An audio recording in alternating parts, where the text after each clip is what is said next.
Recoucou et bienvenue sur la chaîne de l'Univers de l'Ange en ce lundi 3 août 2020. Je vous avais dit que je reviendrai vers vous pour les personnes à qui s'intéressent et ça va être très intéressant au niveau de l'autre chapitre. L'art du calme intérieur, un livre de sagesse qui nous ramène à l'essentiel. Voilà, j'ai gardé le marque-page et ça nous parle la nature. Donc j'ai trouvé très intéressant parce qu'il y a peut-être des personnes qui ont besoin aussi de se reconnecter donc à la nature, etc. Donc pour les personnes à qui s'intéresse, eh bien écoutez, je vais commencer. Alors, notre survie matérielle n'est pas notre seule forme de dépendance à la nature. Cette dernière doit également nous indiquer le chemin du retour, la sortie de la prison du mental. Nous nous sommes perdus dans l'action, la pensée, le souvenir, l'anticipation, dans un labyrinthe complexe et un monde de problèmes. Nous avons oublié ce que les pierres, les plantes et les animaux savent encore. Nous avons oublié comment être calme nous-mêmes, être là où se trouve la vie, ici et maintenant, donc au présent. Chaque fois que vous portez donc attention à un élément naturel parvenu à l'existence sans intervention humaine, vous vous délivrez de la pensée conceptuelle et participez, dans une certaine mesure, au lien avec l'être où existe encore tout ce qui est naturel. Pour porter attention à une pierre, à un arbre ou à un animal, il ne s'agit pas d'y penser, mais de le percevoir, de l'entretenir dans votre conscience. Une part de son essence vous parvient alors. Lorsque vous sentez le calme de cet être, ce calme émerge en vous. Et c'est vrai, et ça peut être le sens inverse. Si vous avez des animaux, que vous êtes dans le calme, que vous êtes seul ou accompagné, mais dans le calme, votre animal de compagnie sera calme. Et je l'ai vraiment constaté. Et plus les animaux de compagnie seront entourés de personnes qui bougent, qui crient, etc., eh bien, ils vont être un peu perturbés, ils vont être un peu comme vous. Donc, ça peut être aussi pris aussi dans le sens contraire. D'accord? Vous le sentez reposé dans l'être, uni à la nature et à son espace. En prenant conscience de cela, vous arrivez vous aussi à un espace de repos au fond de vous. Vous savez que les chats aussi, c'est très reposant. Hein, ça a quand même, ça dégage quelque chose, pas comme du magnétisme, mais j'arrive pas à trouver le mot qui convient. C'est très reposant. Si vous avez un aquarium, que vous l'allumez le soir avec des poissons, vous allez voir, vous allez vous sentir détendu. Ça détend. Voilà, c'est fait exprès aussi pour les personnes qui sont très tendues, énervées, anxieuses. C'est très reposant. Donc pour les personnes, comment dire, si pour des personnes, si vous l'avez constaté, vous me le faites bien savoir donc en commentaire. D'accord? En vous promenant, en vous reposant dans la nature, accordez-lui votre respect par une présence entière. Soyez calme, regardez, écoutez. Voyez comme chaque animal, chaque végétal est tout à fait lui-même, à la différence des humains. Il ne s'est pas scindé. Comme sa vie ne dépend pas d'une image mentale de lui-même, il ne se soucie pas de la protéger ni de l'améliorer. Le cerf lui-même, la jonquille est elle-même. Tout dans la nature est uni, non seulement en soi, mais aussi à la totalité. Tout est relié, comme je l'ai toujours dit. Rien ne s'est retiré de la trame de l'univers en proclamant une existence séparée. Moi, entre guillemets, et le reste de l'univers. La contemplation de la nature peut vous libérer de ce moi, entre guillemets, le grand fauteur de troubles. Portez votre attention au son de la nature, nombreux et subtils. Le bruissement des feuilles au vent, les gouttes de pluie qui tombent, le bourdonnement d'un insecte, le premier chant d'oiseau à l'aube. Donnez-vous complètement à l'écoute. Par-delà les sons, il se passe quelque chose de plus grand. Ce sacré, la pensée ne peut le saisir. Comme vous n'avez pas créé votre corps, vous ne pouvez contrôler ses fonctions. Une intelligence plus grande que le mental humain est à l'œuvre.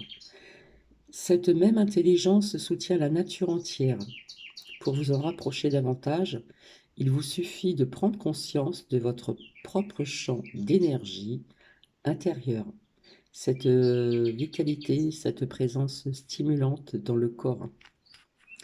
Le caractère enjoué et joyeux d'un chien, son amour inconditionnel et son empressement à célébrer la vie à tout moment, contrastant fortement avec l'état intérieur de son propriétaire. Déprimé, anxieux, soucieux, perdu dans ses pensées, absent du seul lieu et du temps qu'il soit, ici et maintenant. À vivre avec cette personne, comment le chien parvient-il à demeurer si épanoui, si joyeux? On se le demande bien.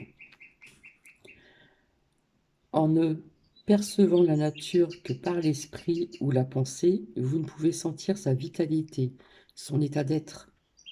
Vous n'en voyez que la forme, sans prendre conscience de la vie qui bat à l'intérieur, le mystère sacré. La pensée réduit la nature à une commodité utile à la recherche du profit ou de la connaissance ou à quelque autre but utilitaire.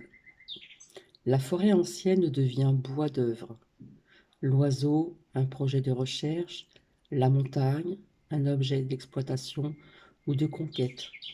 Lorsque vous percevez la nature, réservez-vous des espaces de non-pensée, de non-mental. Si vous l'approchez ainsi, elle vous répondra en participant à l'évolution de la conscience humaine et planétaire. Remarquez comme la fleur est présente, abandonnée à la vie. La plante que vous avez chez vous, l'avez-vous jamais regardée? Avez-vous laissé cet être familier mais mystérieux, mais nous appelons une plante, vous enseigner des secrets? Avez-vous remarqué sa paix profonde, son chant de calme? Dès que vous prenez conscience de l'émanation calme et paisible d'une plante, celle-ci devient votre maître. Observez un animal, une fleur, un arbre, et voyez comme chacun prend appui dans l'être et lui-même. Sa dignité, son innocence et son caractère sacré sont vraiment immenses. Mais pour voir cela, vous devez dépasser l'habitude mentale de nommer et de cataloguer. Dès que vous traversez les étiquettes mentales, vous sentez cette dimension ineffable de la nature que la pensée ne peut concevoir, ni les sens percevoir. Cette harmonie, ce sacré imprègne non seulement la nature, mais vous-même. L'air que vous respirez est la nature, tout comme le processus même de la respiration. Portez attention à votre respiration et prenez conscience du fait que vous n'y êtes pour rien. Alors, j'ai arrêté la musique parce qu'il y avait de la publicité, donc c'est des petits oiseaux, on en entend à l'extérieur, mais j'ai tout fermé pour pas que la chaleur rentre. Alors, où en étais-je? Voilà. Portez attention à votre respiration et prenez conscience du fait que vous n'y êtes pour rien. C'est la respiration de la nature. Si vous deviez vous rappeler de respirer, vous mourriez bientôt.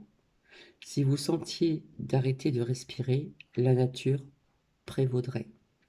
La façon la plus intime et la plus forte de vous relier à la nature consiste à prendre conscience de votre respiration et à apprendre à y maintenir votre attention.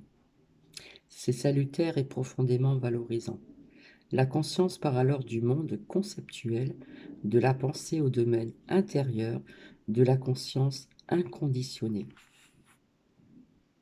Pour vous relier à l'être, vous devez suivre donc les enseignements de la nature, Vous avez besoin d'elle, mais elle aussi a besoin de vous. Vous n'êtes pas séparés de la nature. Nous faisons tous partie d'une seule vie qui se manifeste d'innombrables manières dans l'univers entier, sous des formes complètement interreliées. En reconnaissant le sacré, la beauté, le calme et la dignité incroyable d'une fleur ou d'un arbre, vous lui ajoutez quelque chose par votre reconnaissance et votre conscience. La nature arrive elle aussi à se connaître. Grâce à vous, elle en vient à connaître sa beauté et son caractère sacré. Un grand espace de silence garde toute la nature dans son étreinte. Il vous tient vous aussi. Seul le calme intérieur vous donne accès au calme des pierres, des plantes et des animaux. Lorsque votre mental bruyant se retire, vous pouvez vous relier profondément à la nature et dépasser le sentiment de séparation créé par l'excès de pensée. La pensée est un stade de l'évolution de la vie. La nature baigne dans un calme innocent, préalable à la venue de la pensée.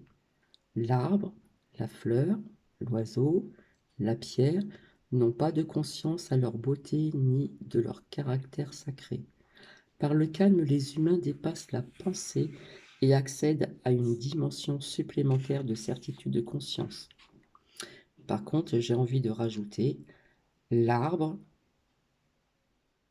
cette énergie, la fleur, cette énergie, la pierre, cette énergie. La nature peut vous emmener au calme. C'est le cadeau qu'elle vous offre lorsque vous la percevez et la rejoignez dans le champ de calme. Ce champ s'imprègne de votre conscience, c'est votre cadeau à la nature. Par vous, la nature prend conscience d'elle-même.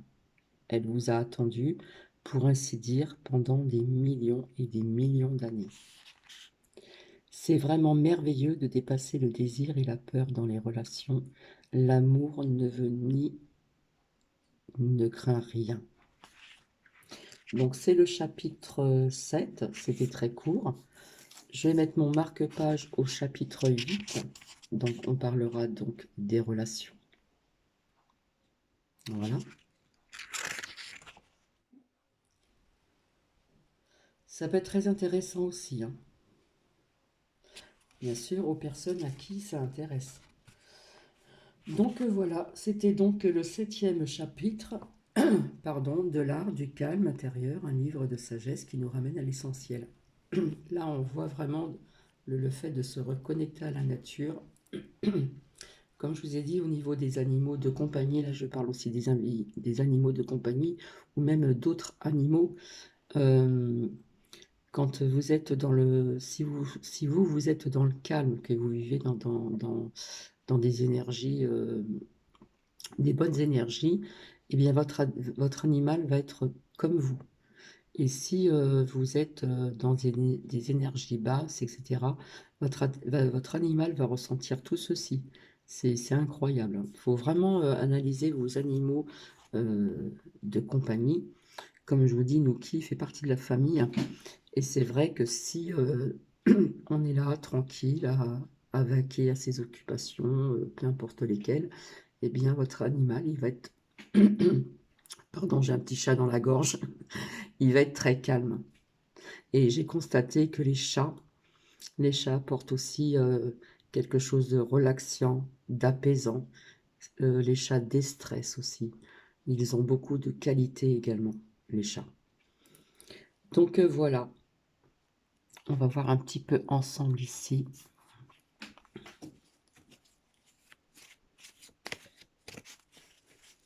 Donc c'est vrai que de se reconnecter à la nature, eh bien si on, comment dire, on arrive à lâcher un peu tout ce qui est vagabonde, qui sont négatifs, vous allez voir, vous allez ressentir ce calme à l'intérieur de vous-même, comme une paix intérieure. Et parfois, on peut y trouver bien des réponses à des questions ou des choses qui vous tracassent.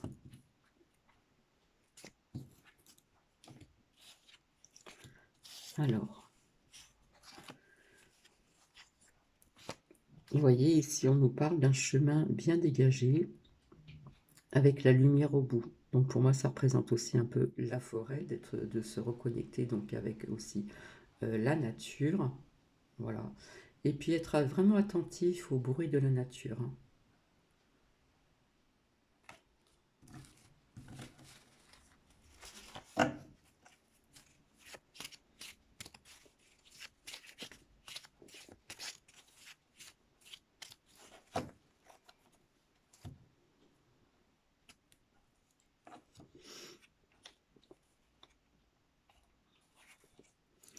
Voilà, dans la nature, il y a des choses qui sont toujours en action, même les plus petits animaux qui peuvent être sur un arbre, sur le sol, etc., etc. C'est toujours en action.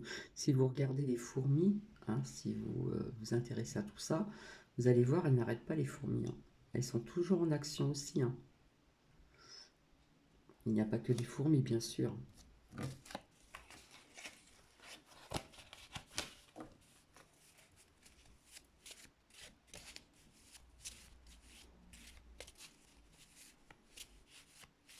Alors ici, la température a baissé un petit peu, mais bon, ça va remonter après. Donc on nous demande aussi de respecter donc la nature, hein. Il y a des limites à pas dépasser. On respecte aussi la nature.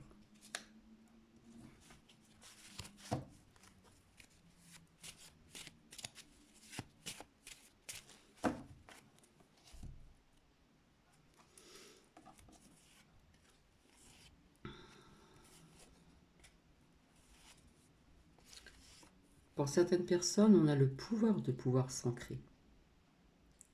Vraiment s'ancrer au niveau du premier chakra, racine. D'accord?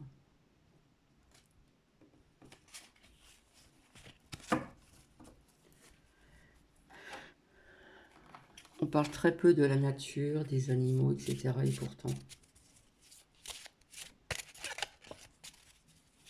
on pourrait longuement échanger de tout ceci.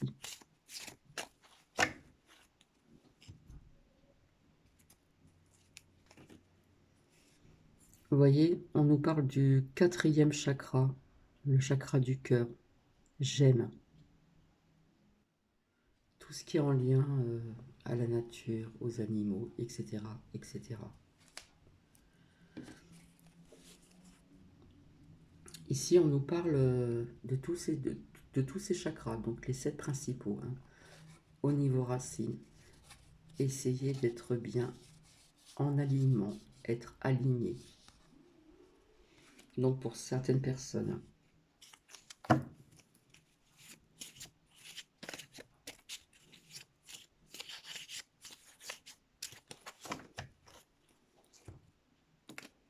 Hop là.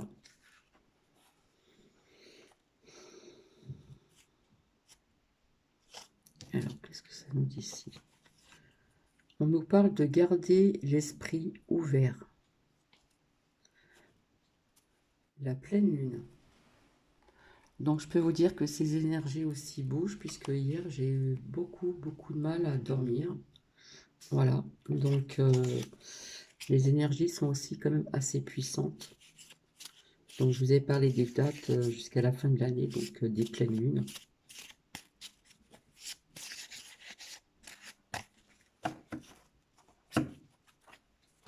C'est le moment de grands changements, de beaucoup de changements, de prendre des décisions vraiment importantes aussi.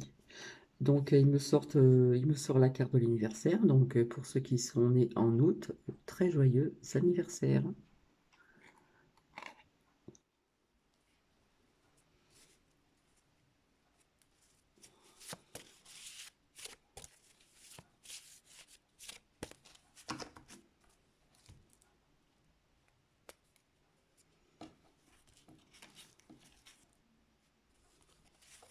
Voilà, on nous reparle encore de pensée positive. Soyez toujours dans le positif. Je sais qu'il y a des circonstances dans la vie, des choses qui nous parviennent comme ceci, qui ne sont pas toujours évidentes, mais on doit essayer de rester dans le positif. Comme je dis toujours, plus nous sommes dans le positif et plus nous allons attirer le positif, comme les pensées aussi, qui sont, voilà, à travers les pensées. Donc pour certaines personnes, pour ceux qui n'y arrivent pas, excusez-moi, on vous dit de faire un petit effort, d'arriver à avoir ces belles pensées positives pour votre bien à vous, pour certaines personnes. Là, je parle en général. Là, ça ressort encore. On nous parle de s'affirmer pour certaines personnes. Défendez vos croyances et ne dites que oui si vous en avez vraiment envie. D'accord? Bien souvent, il y a des personnes qui hésitent à dire non. Par politesse, par... voilà, on a peur de culpabiliser. Voilà, toujours cette culpabilisation. Donc, non, non, soyez plus affirmatif ou affirmative.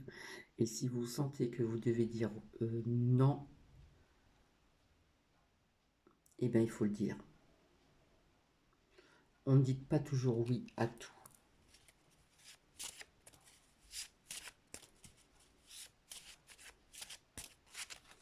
Par peur de blesser la personne, par crainte de blesser quelqu'un, on n'ose pas dire non.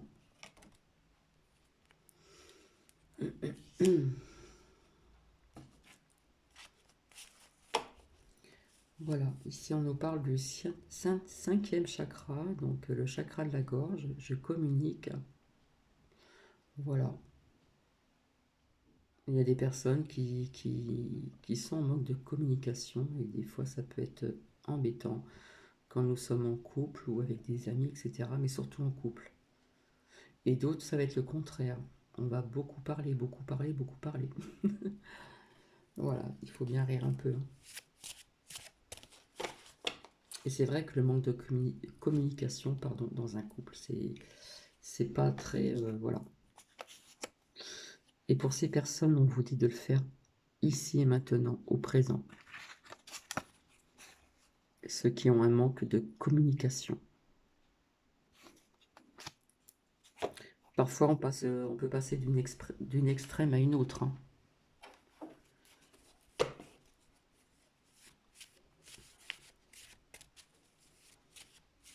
C'est vrai que la communication est vraiment importante dans un couple. Dans un couple, ou que ce soit aussi donc du côté aussi professionnel aussi. D'accord?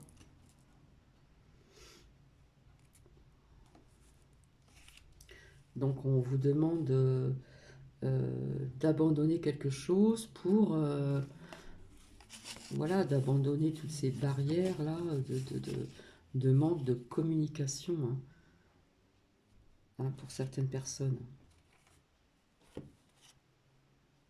Pouh. Là c'est pareil, hein, je ne triche pas, je ressors ces trois cartes, là, elles se suivent, pourtant je les ai bien mélangées. On parle d'un retour, voilà. Donc ça nous parle d'autre chose. Ça n'arrête pas de sortir, hein,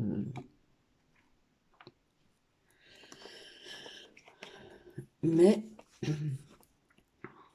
on a la carte de la chance à côté. D'accord?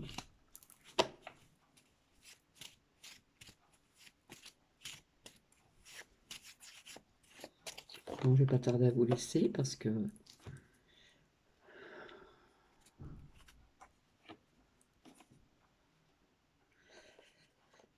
et avec ces trois cartes là, le retour, nanana, nanana, la correspondance, on n'arrête pas d'en parler, d'accord?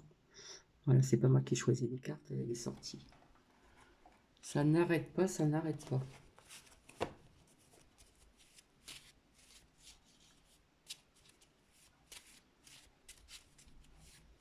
Donc lâcher prise sur tout ce qui est comme ça anxiogène là parce que pas très bon pour la santé, le moral, etc. etc. Et bien là j'ai deux... Voilà, je ne sais pas qu'est-ce que ça veut dire.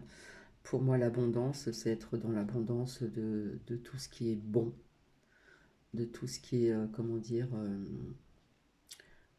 relié à la nature, puisqu'on était sur ce sujet-là aussi. Voilà, être dans l'abondance de ceci, de cela. Et puis quelque part ici, on a la carte de la victoire. Donc, avec la chance, ici. Voilà, nous allons rester donc sur cette abondance d'amour de soi, d'amour envers autrui, d'amour vers la nature, voilà, d'être reconnecté aussi avec la nature, parce que la nature, elle souffre encore en ce moment. Énormément de feu un peu partout, ça se déclare un peu partout, comme tous les ans. Et c'est de, je sens que c'est de pire en pire, quoi. Donc voilà, les arbres brûlent, les petites bêtes aussi, il faut y penser, ces petits insectes qui servent à quelque chose. Hein. Tout insecte sert à quelque chose. Donc soyons dans cette abondance comment dire, de gratitude, tout ça, de bienveillance, de gratitude.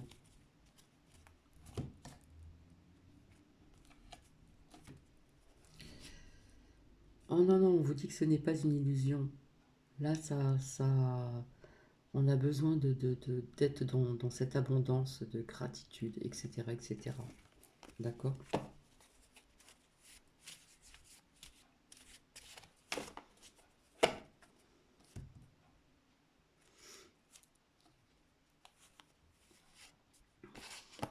Là, on a encore la résistance, hein, ça pèse lourd, voilà. On résiste avec tout ce qui se passe, là, les feux, etc. Enfin, il n'y a pas que ça, quoi. Ça engendre beaucoup de choses. Mais nous avons la chance et la victoire.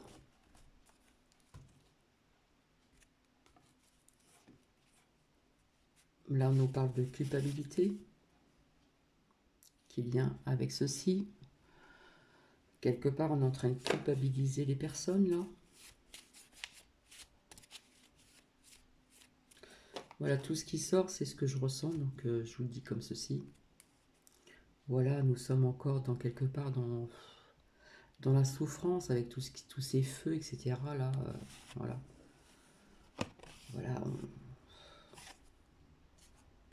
Mais on n'oublie pas qu'on a la victoire et puis la chance aussi. Voilà, donc je vais vous laisser. Et puis pour les personnes à qui s'intéressent, je reviendrai vers vous donc pour le